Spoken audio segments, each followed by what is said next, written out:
Сүлеймен бірде Мәзере құмырсқадан: «Әй, құмырсқа, басың неге дәу?» деп сұрайды. «Себебі көп ойланамын» деп жауап берді құмырсқа. «Құйрығың неге үлкен?» «Өзімнен 7 есе ауыр затты көтерем, қайратым мол». «Белің неге жіңішке?» «Қанағатшылмын». «Bir жылда қанша азық жейсің?»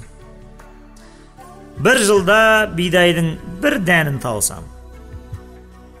«Ендеше көрейін сенің қанағатшылдығыңды» деп Сүлеймен оны бір ыдысқа қамайды. Ішіне 1 ғана дән тастайды. 1 жыл өткен соң ашып қараса, бидайдың жартысы ғана желінген. Сүлеймен: «Әй, құмырсқа, сен маған 1 жылда 1 ғана бидай дәнін жеймін дегенсің. Неге жартысын қалдырдың?» деп сұрады. Құмырсқа: «Әдетте менің ризығымды Алла береді. Ол бізді ешқашан ұмытпайтын. Аллаға тәуекел етіп, артық азық сақтамаймыз. Бұл жолы азығымды сен бердің. Сен Алла емессің ғой.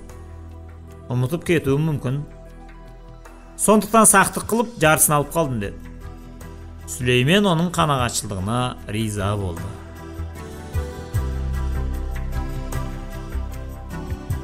Бірде Сүлеймен: «Ей, құмырсқа, осы сендердің түрлерің, түстерің бірдей.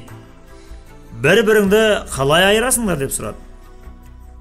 Құмырсқа: «Ұлық Алла 6000 түрлі хайуан жаратты.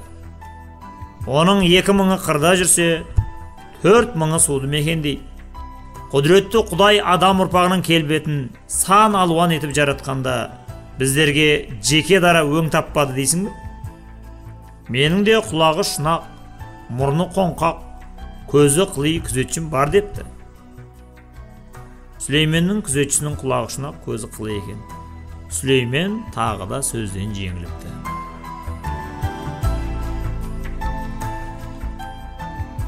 Сүлеймен пайғамбар тағы бірде құмырсқаға: «Сенің әскерің көп пе, менің әскерім көп пе?»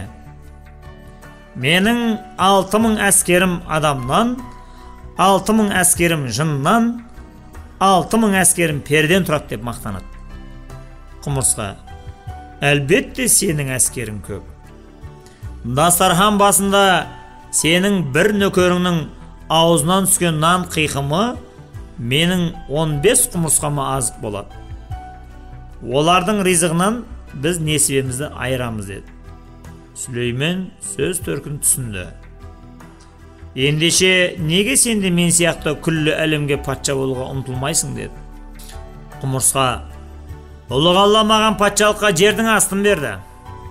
Жер бетінде менсіген барлық патша, батыр, бай-бағлан, ел ағасы мен өнерпаз, ойшыл, білгіш құламасының бәрінің барар жері көр.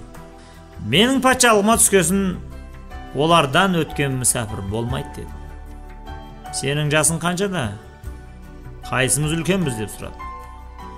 «Кеше Нұх пайғамбардың кемесіне азық тасып, оның батасын алдым. Пайғамбардың сарқытын іштім.